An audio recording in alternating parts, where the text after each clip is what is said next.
Amigos, amigas, amigues, buenos días, buenas tardes, buenas noches, buenas trasnochadas, donde se encuentren. Por ahí hay otro programa que arranca medio parecido, pero no importa. Gracias por estar en un episodio más de 60 y qué. Gracias también a quienes nos siguen escuchando, nos acompañan y a nuestros nuevas escuches. Soy muy optimista y pienso que vamos a ir aumentando cada vez más las personas que nos acompañen en cada nuevo episodio. Recuerden, todos los jueves tenemos episodio nuevo. Grabamos los viernes, les cuento, grabamos los viernes. Y bueno, hoy no es viernes. Tengo que acusar a Mario Uscanga en controles. Está de vacaciones. No me dijo que estaba de vacaciones. Y está aquí apoyando a este podcast, que es un sueño, que es algo largamente acariciado. Y bueno, pues creo que ya somos papás de este podcast, el Mario y yo, porque estamos trabajando los dos con mucho cariño en este proyecto. Y bueno, en este episodio vamos a conversar con alguien que nos visitó hace algún tiempo ya, con Martín Carrión Ramos, ingeniero, egresado del TEC. Él es egresado del TEC desde bebé, creo, hasta maestría, ya nomás le faltó el doctorado. Fue profesor por muchos años también aquí. Te extrañamos, Martín, se te extraña. Gracias.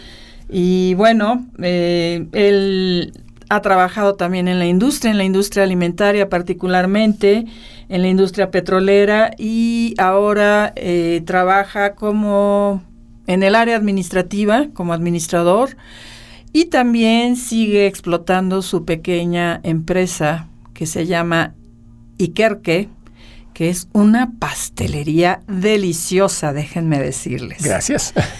Y contarles que entre las cosas que Martín o el ingeniero Carrión, como ustedes prefieran, ha realizado en los últimos años, es un trabajo que a mí me sorprendió muchísimo. 1, que aceptara. 2, que lo realizara. 3, que lo hiciera con cariño.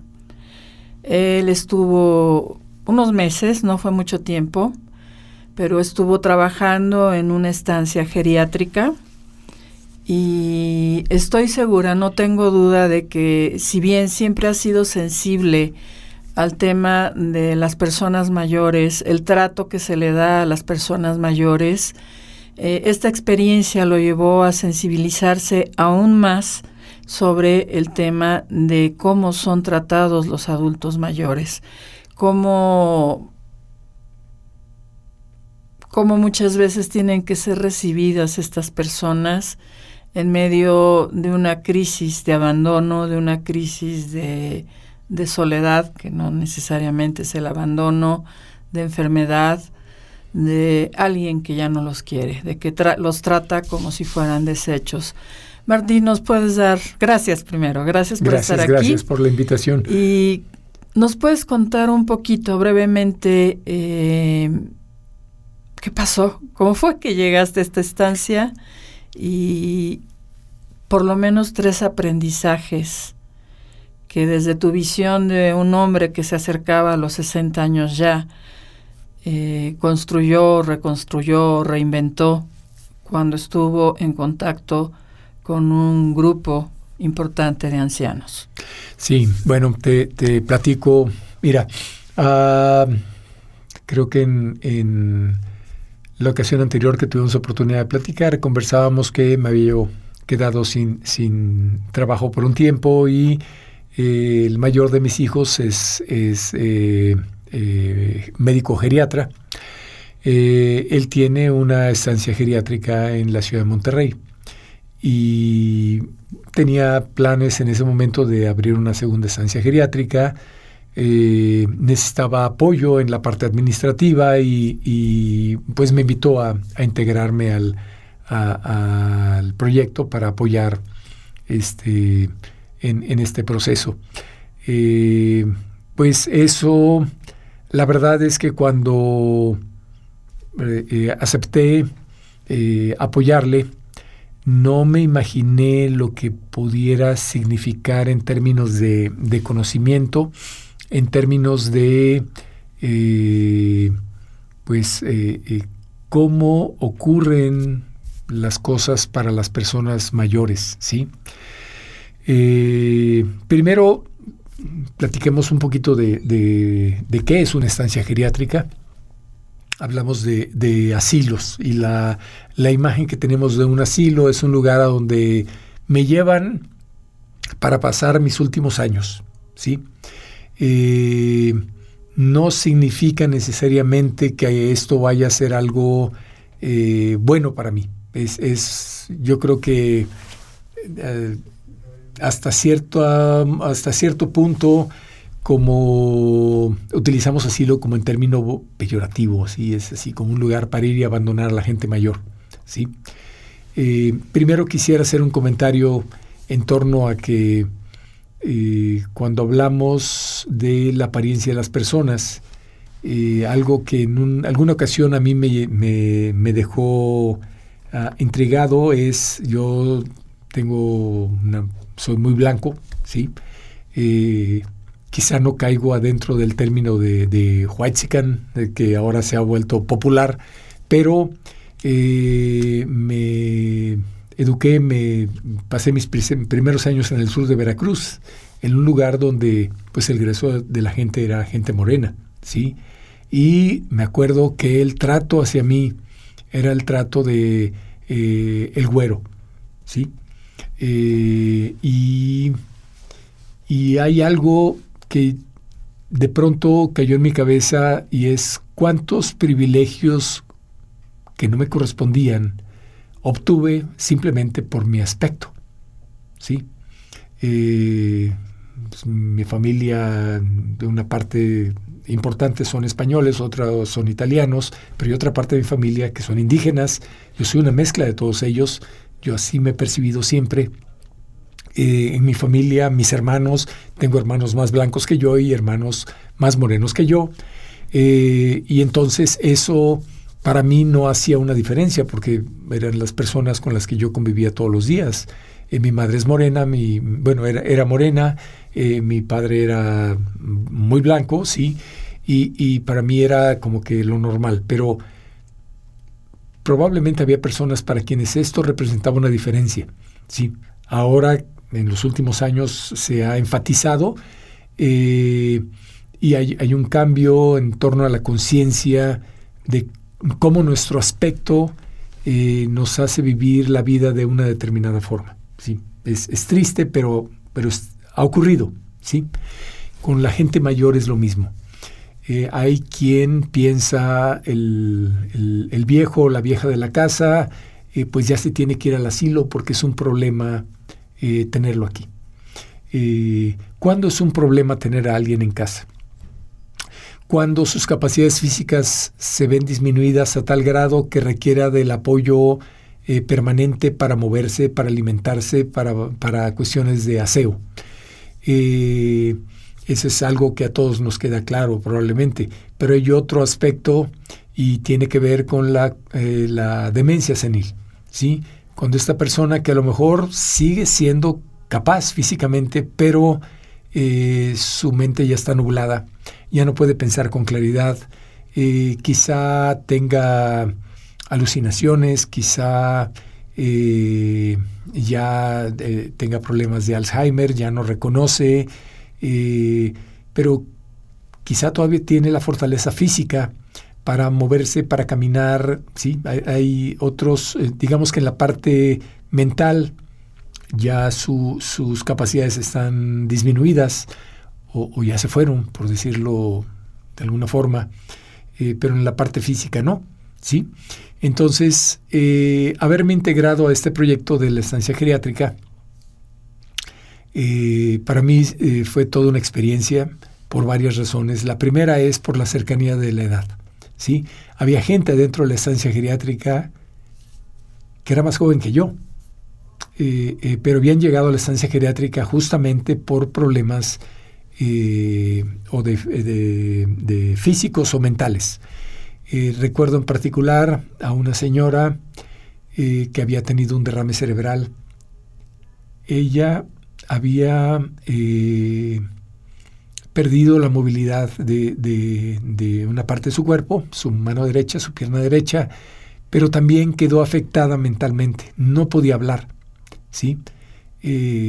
Medio balbuceaba algo que uno podía interpretar como palabras, pero se hacía entender más por señas.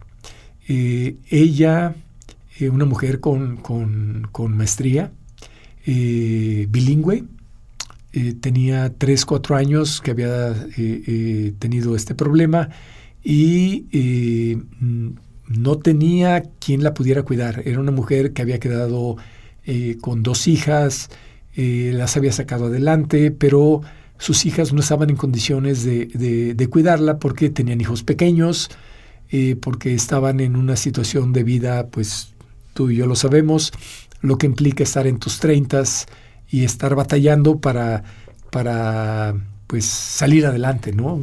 Tener un hogar, tener una familia y todo esto. Entonces, pues la decisión, con aprobación de la señora, pues fue llevarla a una estancia geriátrica. La primera estancia a la que la llevan, el trato es muy malo. Viene la pandemia y la tienen aislada. Entonces, su forma de contacto con el exterior era a través de, ¿cómo se llama? ¿Un tablet? Sí, no, bueno, no, iba a decir WhatsApp, pero no propiamente era WhatsApp, era o alguna otra aplicación de este tipo.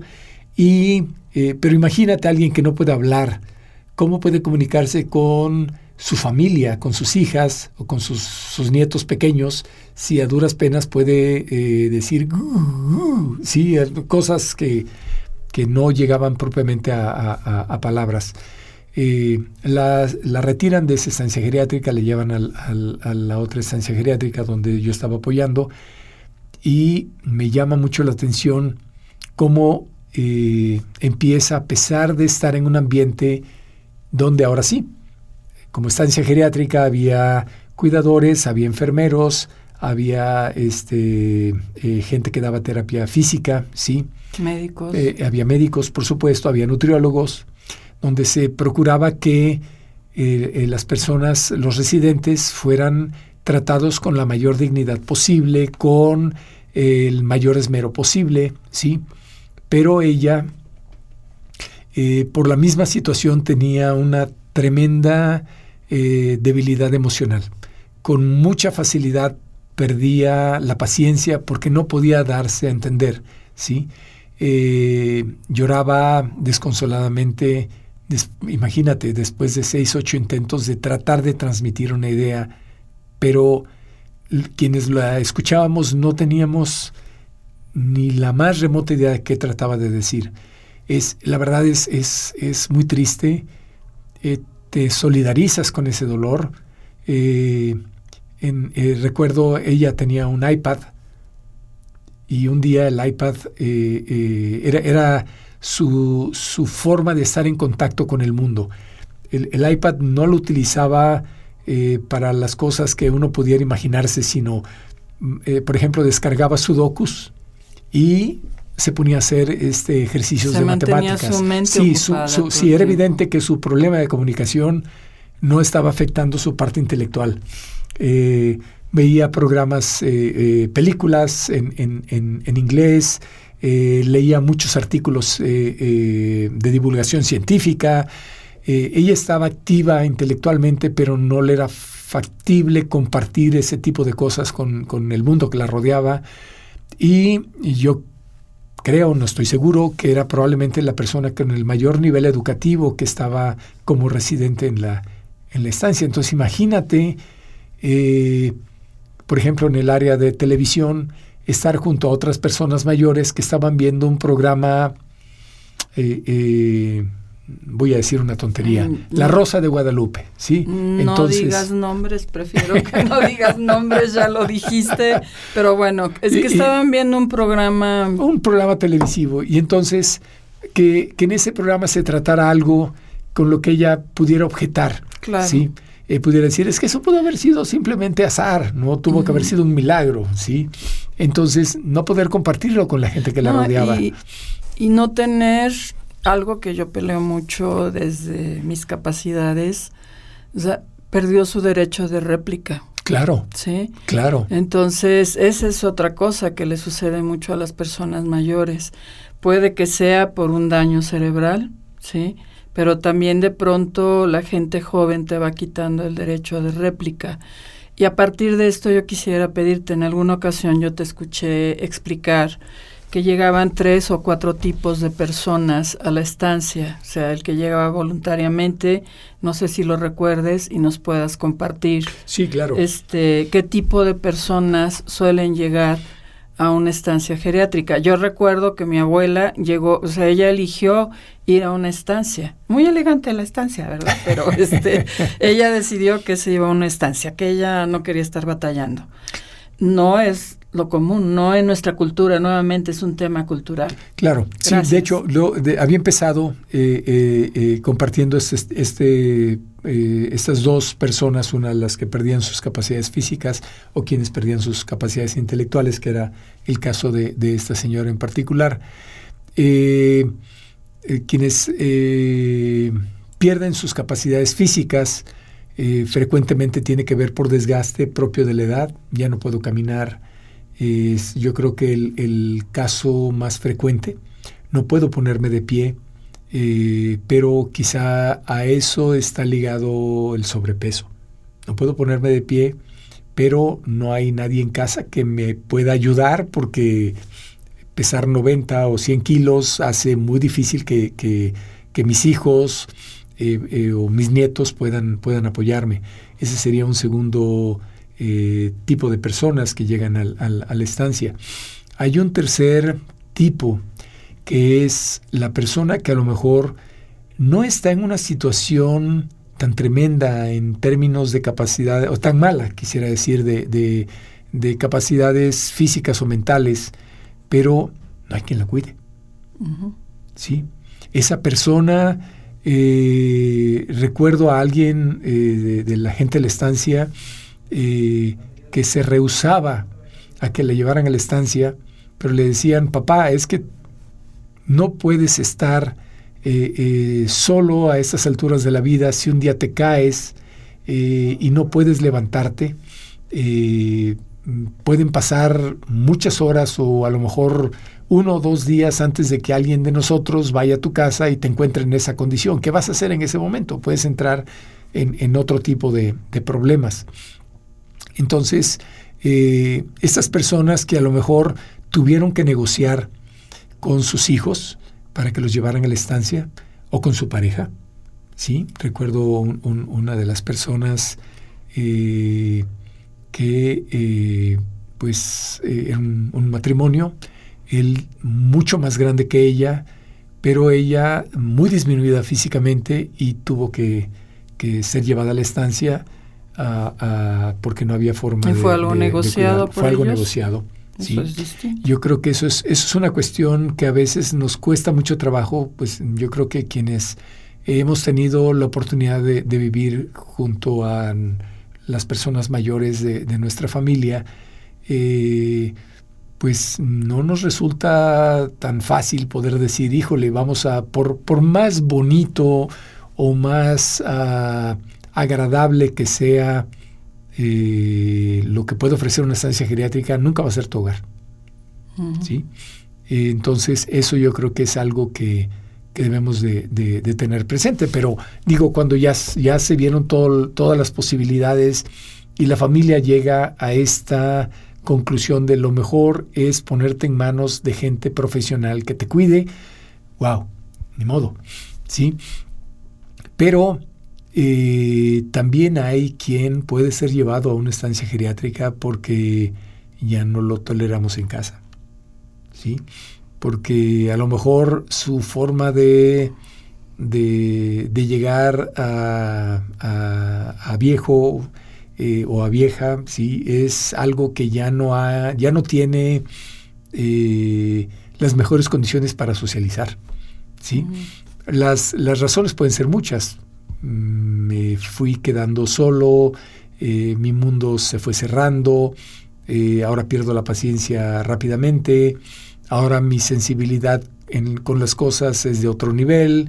Entonces esas personas son llevadas a la estancia, pero aquí yo creo que algo que hacía la estancia de manera muy clara era no permitimos que la gente sea recluida. Ujú. ¿Sí? Entonces había una obligación de parte de las personas de que por lo menos una vez a la semana estuvieran en contacto con los residentes. Y cuando eso no ocurría, entonces yo tomaba el teléfono y era, oigan, ¿qué pasó? ¿Sí? Había que presionar a la familia, ¿sí? Y perdón, ¿y hay el caso de gente que decide ir voluntariamente? Sí, ese sería yo creo que el último caso.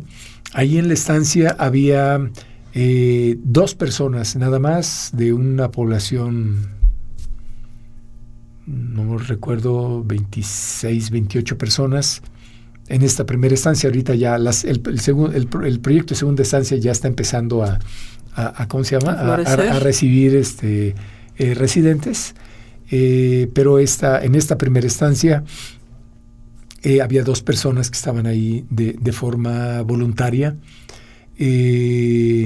Una de ellas fue una persona que se casa muy tarde, era creo que hija única, se casa muy tarde, finalmente se queda sola, tiene su pensión, pero dice, bueno, ¿qué voy a hacer en una casa donde solo estoy yo, donde no convivo prácticamente con nadie? Se acerca a la estancia, ve lo que es el ambiente de la estancia y se integra a la estancia de manera voluntaria. Ella tenía su habitación por separado, no tenía problemas para moverse ni problemas intelectuales. Era como cualquier otra persona mayor, pero simplemente no quería estar sola. Claro, ¿sí? Lo cual yo creo que le daba un estatus muy, muy especial. La otra persona era alguien que había tenido una sola hija, no tenía una buena relación con su hija, por lo tanto prefería vivir de forma independiente.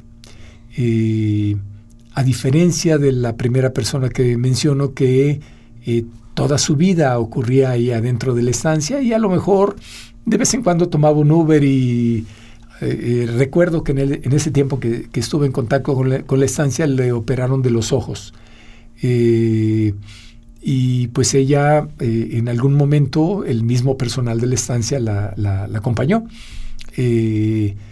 pero no tenía más vida que convivir con las otras personas de la estancia. Tenían un grupo de oración, tenían un grupo jugaban juegos de mesa, ¿sí? Veían películas que les interesaban. Tenían un buen entorno, tenían una muy buena convivencia en esta cuestión que mencionabas tú de mi gusto por la repostería. Tuve oportunidad de hacerles algunas cosas, galletas y biscuits y cosas así, pasteles a los residentes de la estancia por voluntad, por gusto propio, ¿sí? Y ella era una de las personas que se acercaba a ¿qué puedo hacer? ¿Cómo puedo ayudar? ¿Ya puedo probar? ¿Sí? O sea, su carácter era excelente, tenía un muy buen sentido del humor. Fíjate que aquí ahorita escuchándote, hoy está muy en boga y yo estoy de acuerdo con esta tendencia a trabajar con los pequeños el tema de gestionar las emociones, ¿sí? Sí. O sea, un anciano que llega habiendo aprendido a gestionar sus emociones, que llega en condiciones donde todavía puede manejarse, haría una diferencia enorme respecto a la mayoría de los ancianos que tenemos en este momento, donde no se les enseñó esta gestión de las emociones, no tomarse las cosas personales, aprender a no contarse cuentos. Yo les digo que somos muy buenos cuentistas, porque ya viste, me vio feo, no, pues que le caigo gorda, bla, bla, hacemos una historia. Entonces, imagínate un entorno de gente mayor que ha aprendido a gestionar sus emociones en términos de convivencia, en términos de sentido de comunidad, en términos de ser comunidad. Hoy en la mañana uno de mis hijos me pedía que le escribiera una breve introducción sobre qué es ser comunidad. Y pues en este caso, con lo que nos describes, pues yo pienso ser comunidad es el poder convivir, el poder entendernos, el poder construir puentes para dialogar, que va más allá de la intergeneracionalidad, sino de la interacción entre un grupo de personas con edades donde quizá entre uno y entre el más joven y el más viejo, no sé, pueden ser 20, 25 años, en un caso eventual 30. Sí, aquí esta persona en particular tenía, yo creo que en términos de armar comunidad, 3 aportaciones que me resultan geniales.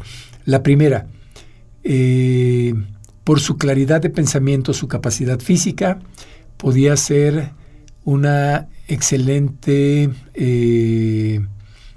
liga con los nuevos pacientes. Claro, claro. Particularmente, por supuesto, con aquellos que venían con una condición intelectual. Y con buena actitud. Claro, sí, por supuesto. Pero aún así, recuerdo, había uno de los residentes que había sido alguien que había tenido un derrame cerebral, era un hombre pues, relativamente joven. Él podía ser muy complicado en su trato con los demás y ella de alguna forma ayudaba a que él se regulara. ¿Sí? Entonces yo creo que esa es una parte. Mediadora. Era buena mediadora. Entonces había este aspecto de ser un excelente catalizador para el ambiente de los residentes, más los nuevos residentes o los residentes temporales. Era una aportación excelente. Una segunda aportación era con el personal. En la estancia geriátrica, pues ahora sí que yo era el viejo entre las personas, entre el personal de la estancia geriátrica, ¿sí? Era el de mayor edad. Pero el grueso de la gente, cuidadores, enfermeros, eran gente que estaba en sus 20s, 30s quizá, ¿sí? La jefa de enfermería era alguien de unos 42, 45 años probablemente. Los médicos eran personas jóvenes, en sus 30s, ¿sí? Entonces, ella de alguna forma ayudaba. Había trabajado en el INEGI por muchos años. Estaba acostumbrada a tratar gente de todas las edades, entonces ayudaba a que la gente joven entre el personal pudiera entender mejor las actitudes de algunas de las personas residentes. Entonces era un referente de construcción de intergeneracionalidad. Sí, claro. Sí, por supuesto. Qué valioso. Y el tercer aspecto es que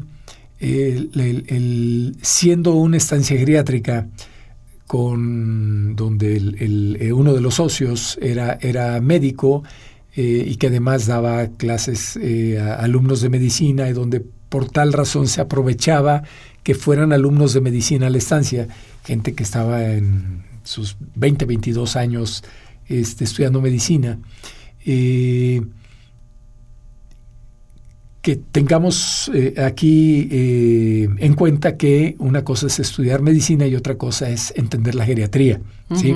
Sí. Entonces, llegaban estudiantes de medicina, gente muy joven, a lo mejor de primero, segundo, tercer semestre, a la estancia geriátrica a interactuar con personas mayores, algunas muy grandes, 90 años o 95 años, ¿sí? Pues no les resultaba tan sencillo.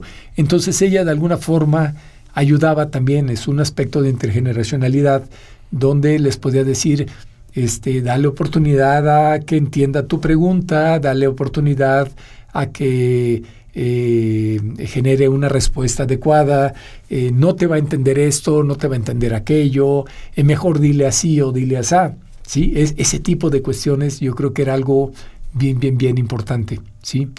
La otra persona que llegó a la estancia también de forma voluntaria, que mencionaba que tenía una sola hija, pero su relación con ella no era buena y había preferido estar en la estancia, también tenía algunos de estos aspectos de ser un puente, ¿sí? Pero probablemente por su estilo de vida, ella era más reservada, ¿sí? Entonces, por ejemplo, en los días en los que me puse a hacerles pastelillos, ella llegaba conmigo y me decía, ¿qué ya desocupaste? Y yo, pues ya esto de aquí está desocupado. Y me decía, lo voy a lavar. No, lo voy a lavar. Y ella recogía y se ponía a lavar y en ese inter platicábamos un poco. Su perspectiva era distinta en este sentido. Cuando llegaban visitas, era un poquito más reservada, pero si había la oportunidad de integrarla a las conversaciones, era excelente conversadora con el personal y con los visitantes.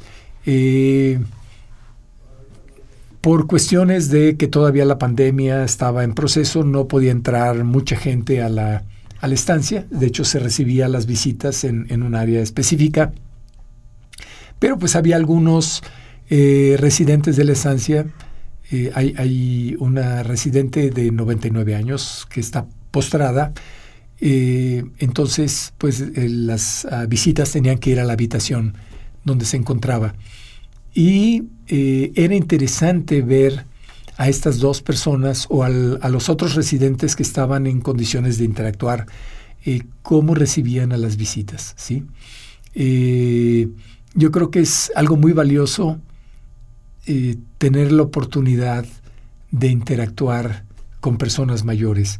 En el tiempo en el que estuve me tocó tratar con grupos de jóvenes que hacían labor social visitando residencias para personas mayores, y era muy interesante ver cómo para ellos era una experiencia muy enriquecedora, tener la oportunidad de platicar. Digo, ellos iban pensando en hacerles pasar un momento agradable, porque aunque tú puedas tener la mejor interacción con el personal, pues la verdad es que estás encerrado. Claro, ¿sí? Claro. No es fácil para estas personas moverse fuera de la estancia. Había un día de la semana que estaba destinado a que tengamos en cuenta el contexto de la pandemia. Había un día de la semana donde algunas de las personas residentes iban con su familia, con una serie de cuidados para evitar que se expusieran, pero aún así no todos podían hacerlo, ¿sí? Entonces, quienes podían salir y regresar y convivir, platicar su experiencia con quienes no podían salir, la verdad era llevar agua fresca, ¿sí?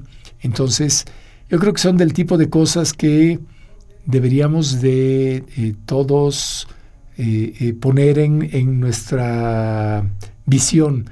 Oye, ¿qué ocurriría si yo llego a estar en tal situación que debo de considerar como una perspectiva muy realista, ir a una estancia geriátrica o ir a un asilo, ¿sí? ¿Cómo debo de prepararme? ¿Sí? ¿Con qué me voy a encontrar? ¿Sí? O a lo mejor hay alguien en la familia que estamos pensando en esa posibilidad, ¿sí? ¿Qué me voy a encontrar? ¿Qué va a pasar? ¿Es realmente esto lo que yo quiero? Porque, te vuelvo a repetir, el trato puede ser muy bueno, muy agradable, verdaderamente con cariño, ¿sí? Algo que recuerdo en alguna ocasión con la jefa de enfermeras es cómo se expresaba de lo importante que era conservar la dignidad de cada una de las personas que ella consideraba que estaban bajo su cuidado, ¿sí? La jefa de enfermeras era una mujer medio complicada, un carácter difícil a ratos. Quizás ¿sí? si no hubiera sido así, hubiera sido difícil hacer su labor. Sí, por supuesto. No estamos diciendo que sea algo malo, ¿no? O sea, lo único que expresó era una persona que a ratos te dejaba pensando en por qué hizo esto, por qué hizo aquello, ¿no? Pero algo que debo de reconocerles sin lugar a dudas, sin quitarle ningún mérito, es cómo se expresaba en términos de lo importante que era conservar la dignidad de cada una de esas personas, ¿sí? De respetar su privacidad, de respetar sus ideas, de cuidar sus gustos, ¿sí? Es algo verdaderamente valioso. Yo creo que si alguien, yo puedo decir que tenía muy bien puesta la camiseta en torno a las cuestiones geriátricas, era esta persona, ¿sí? Es la jefa de enfermeras. Y en ocasiones escucharle historias en torno al comportamiento de las familias hacia sus adultos mayores, híjole, la verdad sí me tocó vivirlo. Me tocó cuando hablé con algunos de los familiares, oigan, no han venido a ver a su familiar, ¿qué está pasando? Es que no tenemos tiempo. ¿Cómo que no tenemos tiempo? Es que salimos de vacaciones. Ajá. Oye, ¿cuándo te fuiste de vacaciones? ¿No podías un día antes de irte de vacaciones o un día terminando tus vacaciones dedicárselo a esta persona que está aquí? ¿Sí? Y dices la palabra clave, perdón, persona. Claro, porque al final del día vivimos tiempos donde es muy difícil entendernos unos a otros, porque antes que ver a una persona, vemos a alguien, déjanos, o sea, por un lado los viejos, pero otro a lo mejor a personas con ciertas preferencias sexuales, o a lo mejor a otro lado a una persona con cierta condición socioeconómica. Con cierto tono de piel. Sí, exactamente. Parece que vivimos pensando en hacer las diferencias y no en encontrar los puentes que nos acerquen. Y diferencias a partir de sesgos y sesgos negativos, que no necesariamente tienen que ser negativos, pero desde donde lo estás planteando, partimos de sesgos, de prejuicios que resultan negativos y que perjudican al final del día a una persona en particular. A propósito de esto, a mí algo que me inquieta frente a la vejez, mi vejez, es que de pronto quede yo invisible y que las decisiones sean tomadas por otros. Claro, yo creo que eso me da pánico. Sí. Y ahora que me he metido en estos temas, pienso en mi madre y las muchas veces que le decíamos, no mamá, pues es que tú no sabes, no mamá, ya lo contaste, no mamá.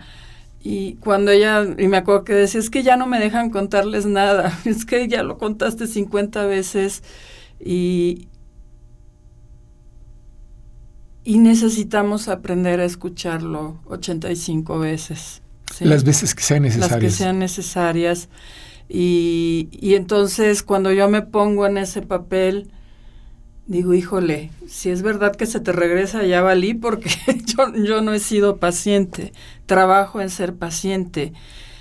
Sin embargo, ese como tomar a la persona y decir, no, pues ya por seguridad, por muchas cosas, la vamos a poner aquí. Pero ¿cuál es la conversación que hay con la persona? ¿Sí?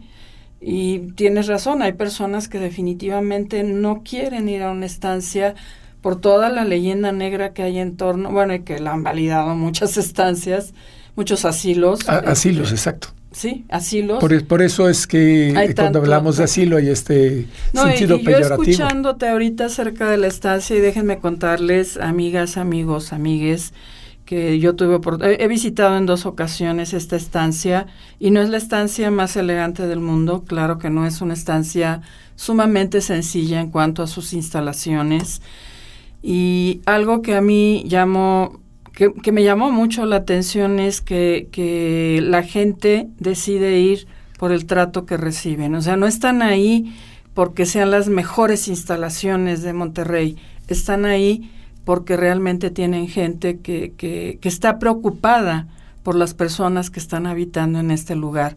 Yo recuerdo haber hablado con una persona mayor que estaba en la ventana y estaba leyendo su Biblia, y en 5 minutos me dijo, todos los días, a esta hora, yo leo mi Biblia, y con una sonrisa enorme. Entonces te habla del bienestar que está viviendo. No todos están en condiciones de hablarte de ese bienestar.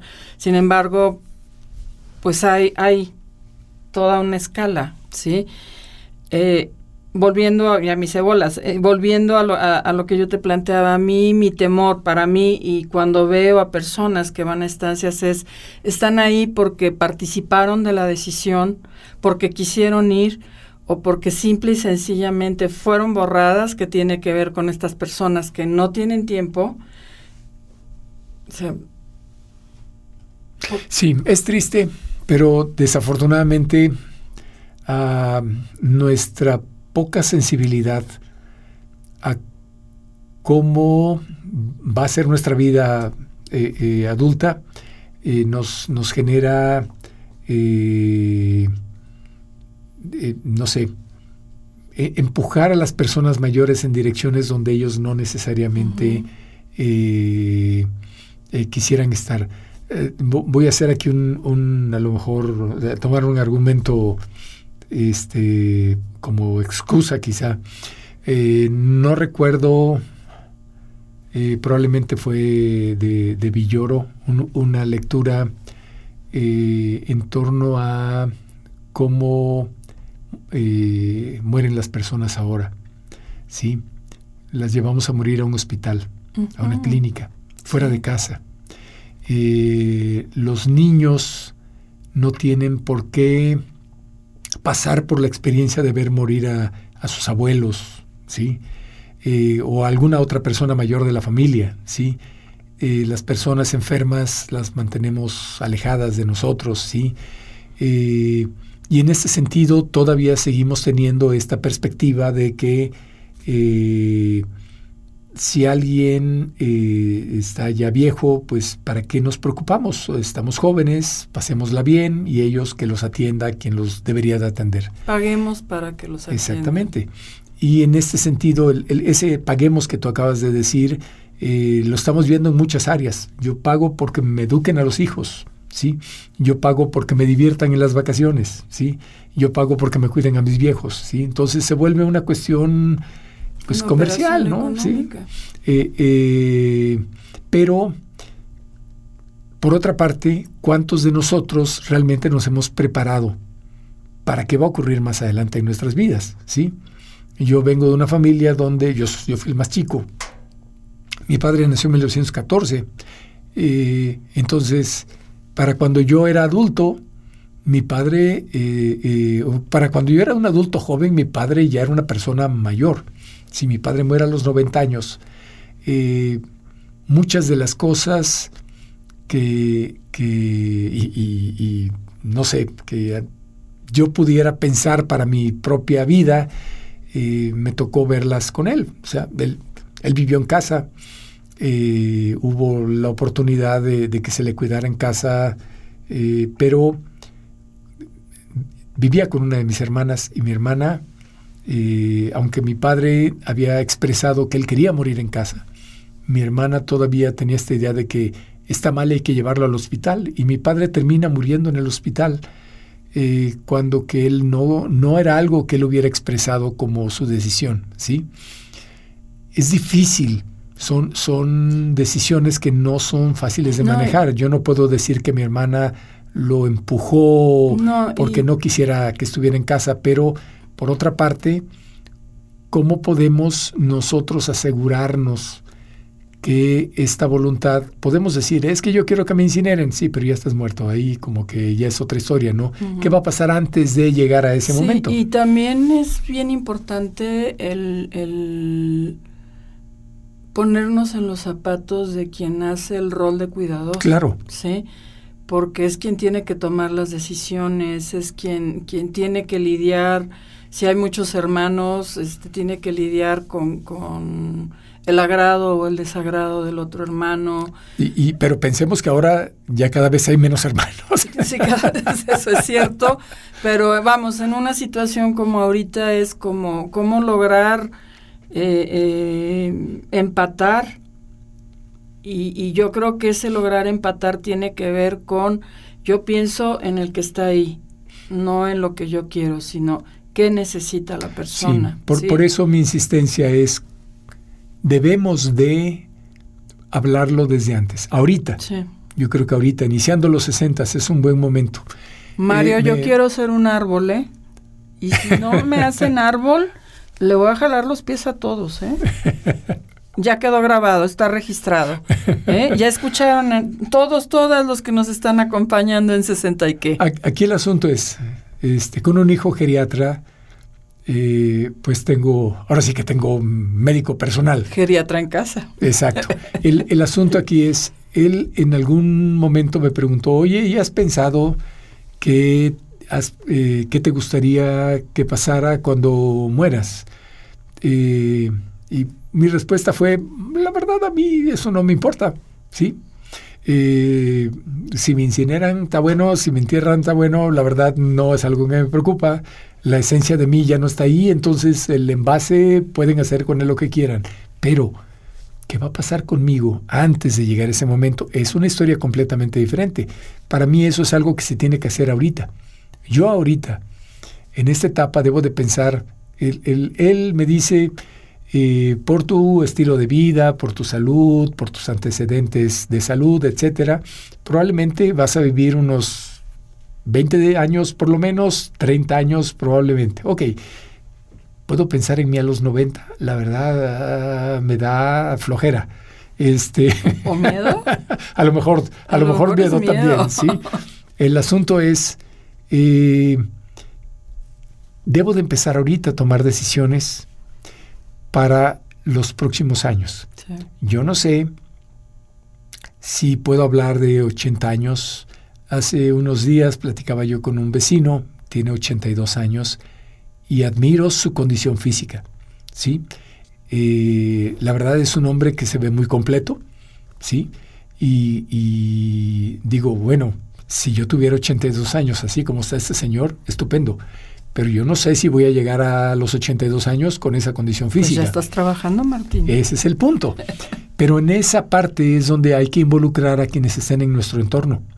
Porque entonces podemos decir, ¿qué va a pasar si me da Alzheimer en los próximos 10 y llego a los 82 con Alzheimer? ¿Sí? Entonces, debo yo de preparar ahorita el escenario, ¿sí? ¿Y cuántos de nosotros empezamos a considerar ese escenario? ¿Sí? Entonces, yo sí creo que es bien importante ahorita empezar a tomar esas decisiones con nuestras parejas, con nuestros hijos, con nuestros nietos, con la gente con la que convivimos de manera cotidiana, ¿sí? Tenemos el derecho a elegir, ¿sí? Y entonces quizá podemos decir, es que yo quisiera quedarme en mi casa hasta que muera. Oye, ¿y si no hay las condiciones? Sí. ¿Sí? Entonces también debemos de plantear ese segundo escenario. Sí. Pero entonces a lo mejor no hay muchas posibilidades de una estancia geriátrica. Que debemos de pensar en la posibilidad de ir a una institución pública, ¿sí? Entonces todos esos escenarios deben de ser conversados y debemos de pensar en lo mejor, pero también prepararnos para lo peor, ¿sí? Sí. O sea, todas las conversaciones, y no son conversaciones sencillas. Platicaba yo recientemente con alguien que decía que su esposo había comprado ya sus gastos funerarios, ¿sí?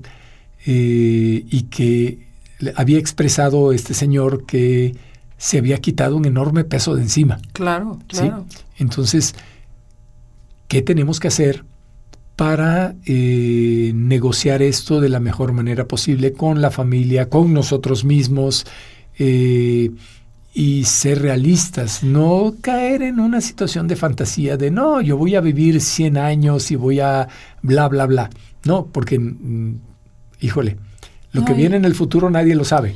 Y yo creo que todo esto que dices tiene que ver con construir paz en torno a la familia. Sí. Vendrán rupturas, vendrán modificaciones, la estructura familiar se simbra completamente, ocurren cambios que uno jamás se imaginó. Sin embargo, es preparar las cosas para ser un habilitador de paz en la medida de lo posible. Y aquí me gustaría añadir algo, porque a lo mejor todo esto que estamos diciendo suena lúgubre, suena triste. No. Yo creo que tenemos que hacerlo. Hay que hablarlo. Sí, pero hay que hablarlo, pero también con optimismo. Claro, hay que inyectarlo de alegría, porque, digo, ahorita decías, oye, miedo llegar a los 90, pues si pienso en lo que significa en capacidades físicas, intelectuales, en opciones, en que has vivido una vida con a tu antojo, por decirlo, adentro de lo que te corresponde, pero a tu antojo, ¿sí? ¿Cómo lo quieres hacer más adelante? Sí. Entonces, pues también hay que pensar en la perspectiva, algo que me encantó, en algún momento me dijo mi madre, que estando ya bajo diálisis en sus últimos años, en una ocasión me dice que le llevé barbacoa de Hidalgo. Vivía en Poza Rica, Veracruz. Ok, barbacoa no se me hace un alimento muy adecuado para una persona que tiene problemas con los riñones. Y me dijo, mira, poquito, se puede comer de todo. Y comer este tipo de cosas me da un gusto muy particular. Entonces, a lo mejor eso que me trajiste lo voy a tener en el congelador por mucho tiempo, pero cada vez que yo lo pruebe, para mí va a ser una experiencia. Claro. Y dices, wow, qué bien, porque y esto... respetarlo. Exactamente, sí. Recuerdo también algunos meses antes de que fallecieran. Tu familia son extraordinarios comedores. Sí, recuerdo mi padre unos pocos meses antes de fallecer. Estábamos en Ciudad de México comiendo en un restaurante y una prima que quería ver a mi papá nos alcanzó ahí. Entonces, ya mi papá de 90 años, pues mi prima me llama para que nos alejemos un poco de la mesa. Cuestiones de dieta, ¿no? Sí, y me dice, ¿cómo está mi tío? Y empiezo a platicarle. Y de pronto volteo y veo a mi papá sentado comiendo un banana split. y así yo, ¿cuándo pediste eso? Sí. Y mi prima, que es médico, me dice, no digas nada. Déjalo en paz. Déjalo en paz. Que lo ¿sí? goce. Y dije, bueno, pues tienes razón. Sea de Dios. Tienes toda la razón, ¿sí? Sí, sí, sí. A veces nos metemos más allá de lo que deberíamos. No vemos nuestro cambio con la edad, sino bajo una perspectiva aséptica. No puedes hacer esto, no puedes hacer aquello. Recuerdo a una monja en una estancia en Lagos de Moreno que decía, ay, pues yo sí les doy su pozolito, pues si les gusta mucho. Claro. ¿Sí? Decía, claro. ¿Por qué se los voy a negar? Y no en un sentido de, ay, pues ya están acabando, sino de, si van a estar contentos, si les puedo dar un gusto, ¿por qué voy a negar el gusto, no? Eso por un lado. Por otro lado, el respetar el deseo, ¿sí? O sea, entran en juego muchas cosas que además tienen que ver con el mundo del pensamiento ético. Sí. ¿Sí? O sea, que sí, que no, hasta dónde impongo, hasta dónde no, dónde me detengo. Y yo creo que nos debemos de detener hasta donde dé la persona, ¿sí? Tiene derecho a decidir sobre cómo quiere morir y si las condiciones se dan, respetarlo, ¿sí? Tiene derecho a decidir si quiere ser resucitado o no en caso de un paro cardíaco. Sí. Tiene derecho a tomar decisiones sobre qué quiere que pase después. O sea, o sea, se trata de derechos, se trata de dignidad. ¿De dignidad? De dignidad.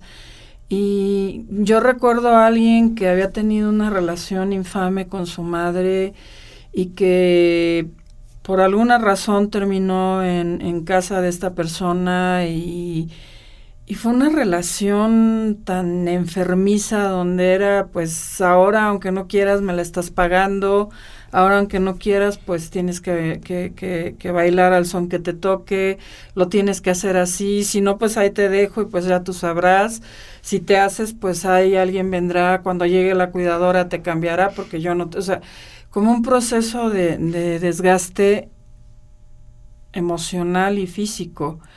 Y el otro día decía yo, bueno, esos ancianos, esos adultos mayores, alguna vez fueron jóvenes y la mayoría de ellos tuvieron hijos, hijas, y es deseable que la mayoría de ellos ellas hayan educado con los parámetros que ellos les enseñaron, pero hayan educado a cómo ellos entendían el amor, aunque también sabemos que hay violencias, hay un montón de cosas.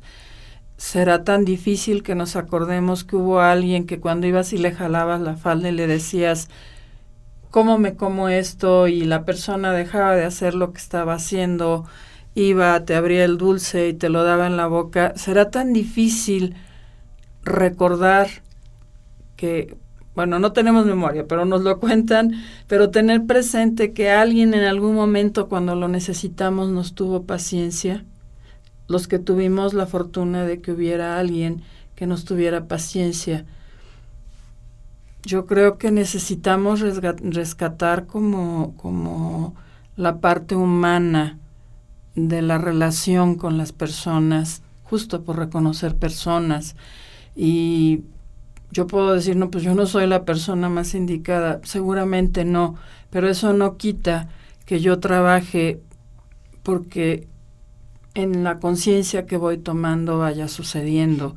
Y ese es un gran reto también que tenemos. A lo mejor yo no tenía esa conciencia por educación, por X, Y, Z, pero si la voy teniendo, comenzar a trabajar en todo esto que dices tú, yo como persona adulta mayor, los jóvenes como personas que van a hacerse cargo de una u otra manera de ese adulto mayor, y el día que ellos sean adultos mayores, pues también van a tener la necesidad de ser acompañados, de ser cuidados, de ser cobijados. No sé. Las personas necesitamos siempre tender lazos, tender puentes. Vínculos. Por supuesto, hay gente que es capaz de vivir aislada, de vivir amargada. Sí, pero cuando tuve la oportunidad de dar clases a gente joven y me expresaban que no se sentían cómodos con sus padres, les decía, acuérdate cuántos años fuiste un niño o un infante indefenso, ¿sí? Y ellos te cuidaron. Si tú le pierdes la confianza a la gente que te sacó adelante, pues estás perdiéndote de muchas cosas ahí. Cuando llegamos a una edad donde ya no somos capaces de cuidarnos a nosotros mismos, pues qué mejor que hubiéramos tenido la oportunidad de crear buenos vínculos con la gente que pudiera cuidar de nosotros. ¿Sí? Como el caso que mencionaba de esta señora que con una sola hija y no tenía una buena relación con esa hija, y ella decía que lo mejor era estar pues cada quien en su espacio. Y para esta señora, pues el espacio seguro era pues estar ahí en la estancia, ¿sí? Yo creo que las personas no debemos de olvidar que estamos en una evolución constante, que estamos en una situación permanente de cambio y que debemos de tener mucho cuidado de no aislarnos, de no... no encuentro la palabra exacta, pero no quedarnos encerrados detrás de un espacio donde le pusimos llave y tiramos la llave por la cañería, ¿sí? Entonces hay que construir permanentemente, y esto Perdón la interrupción, y más si nos estamos dando cuenta de que es necesario hacer esa construcción. Efectivamente, esto no es nada más hacia dentro de nuestra familia, es como sociedad. Uh-huh. Como sociedad estamos evolucionando y también debemos de avanzar en mantener vínculos, en tender puentes, en entendernos. Reírnos, ir a cenar y hacer tantas cosas que a lo mejor cuando estábamos muy encarrerados en los 30, los 40, no hacíamos porque no teníamos tiempo. Y a lo mejor tenemos que aprender a hacernos el tiempo. Así es. Yo recuerdo hace mucho tiempo que leí un artículo que decía que en el caso de México, que la gente estaba tan acostumbrada a trabajar que cuando tenía tiempo libre, ¿verdad, Mario? No sabían qué hacer con su tiempo libre. Y entonces decían que de esto lo leí hace muchísimo, pero me acuerdo que me impactó mucho porque decía, la gente no sabe qué hacer con su tiempo libre. Entonces, tener tiempo libre es flojear, tener tiempo libre es no estar sin hacer nada, y pues eso es pecado, ¿sí? Entonces es como vivir en tensión todo el tiempo, ¿no? Si lo hago mal o si no lo hago tan bien. Y la mente y la gente estamos evolucionando tanto que tendríamos que reconocernos en espacios distintos cada vez. Así es. Y yo creo que esa es una de las cosas interesantes cuando entras a esta edad. Uh-huh. El que puedas... ya no puedes avanzar con el mismo ritmo. Pero el hecho de que no puedas avanzar con el mismo ritmo no significa tampoco de que vayas ahora a paso de tortuga. Tienes que ajustar el paso y que sea un paso que te rinda, que te dé para avanzar lo más que se pueda, aprovechar el viaje, porque al final del día lo importante no es llegar a la meta, sino disfrutar de la jornada, disfrutar de cada uno de los de las cosas que se nos van poniendo en el camino. Por lo pronto yo sé que la Torre Eiffel ya no la voy a subir caminando ni de chiste, sí, ni de chiste, que hace 10, 15 años subí por las torres de la Sagrada Familia y pues sí me costó trabajo, pero subí. Yo creo que ahora sí ya no, ni de chiste. La Torre Latinoamericana, no, ya no voy a bajar, ni siquiera, subir como quiera en el elevador, no voy a bajar corriendo las escaleras. Y yo creo que es parte del reto, ¿no? Reírte de ti y saber, bueno, que hay cosas que tienes que dejar de hacer por salud. Así es. Por salud, sí. Y lo más importante es, con esto vamos cerrando, es pues aprender a reírte de ti mismo, de ti misma, ¿no?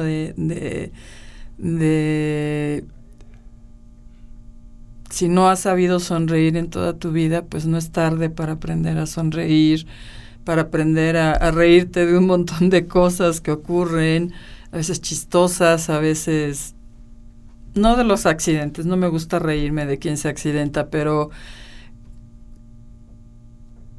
algo que experimento, te lo quiero compartir, se los comparto, es que ahora yo era alguien muy seria, mi rostro era muy, muy, muy, muy serio. Entonces, intencionalmente tuve que aprender a sonreír. Y entonces, antes de ir a clase, tenía que levantarme y mientras preparaba mis libretas y lo que iba a llevar, así como enlazaditas en las guías de México, sacaba de mi bolsita la sonrisa y me la ponía. Entonces, salía de mi oficina con la sonrisa puesta y entraba al salón y descubrí que las cosas cambiaban. Entonces, estoy recuperando mi sonrisa en ese sentido. Ya me acuerdo más rápido de sacarla de mi bolsita. Y entonces estoy descubriendo que cuando alguien voltea y te ve así, Osco, y le regalas una sonrisa, difícilmente lo rechazan. Se sacan de onda, sí, y vuelven a voltear y entonces te sonríen. Hay quien te devuelve la sonrisa rápidamente. Me quedé fría un día que una niña se quedó indiferente. Dije, ¿cómo? ¿Cómo que fracasó mi bella sonrisa de mujer de más de 60? Pero es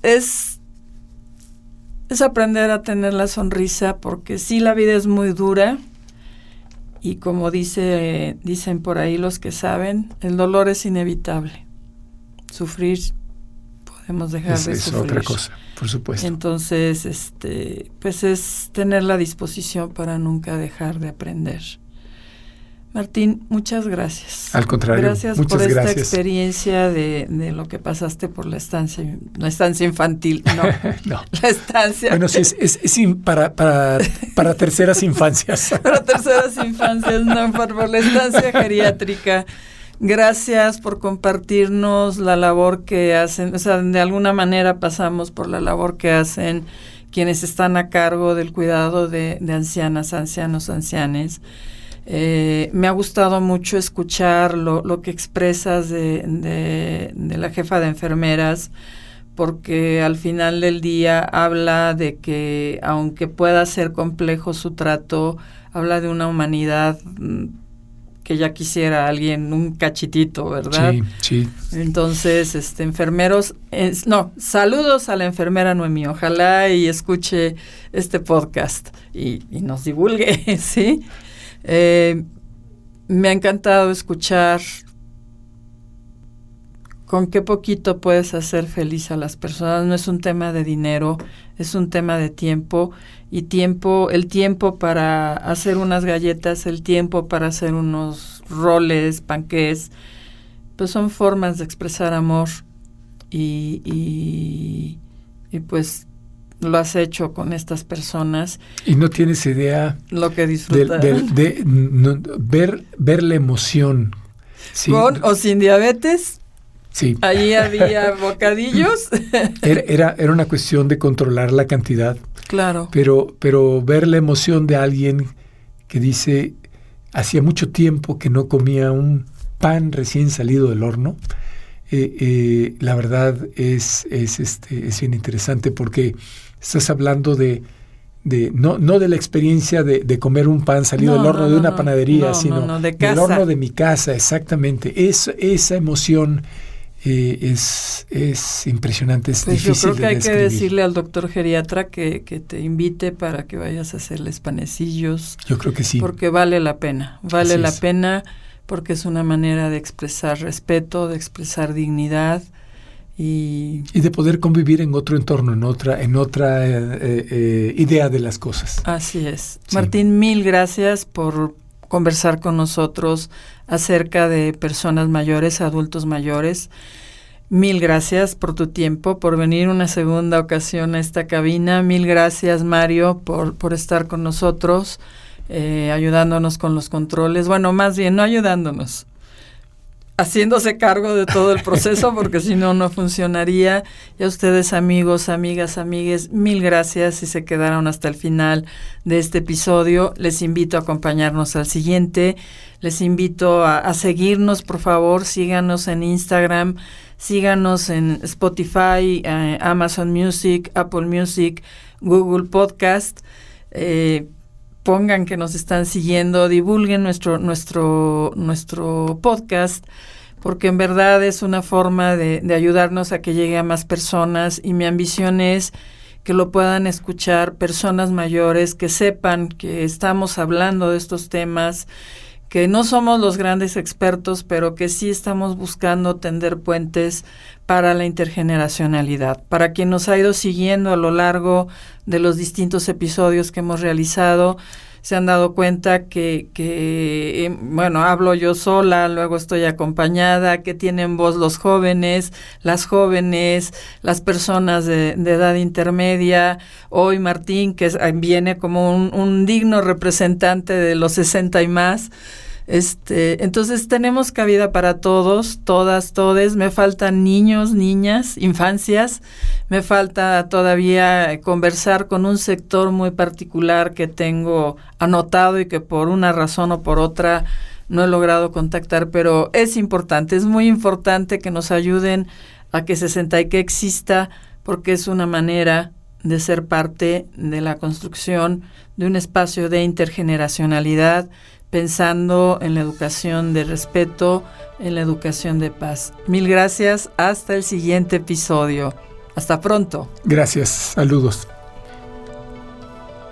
Esta es una producción del Centro de Arte y Realización Digital de la Escuela de Humanidades y Educación del Tecnológico de Monterrey, Campus Guadalajara. Música original de Luis Mendieta.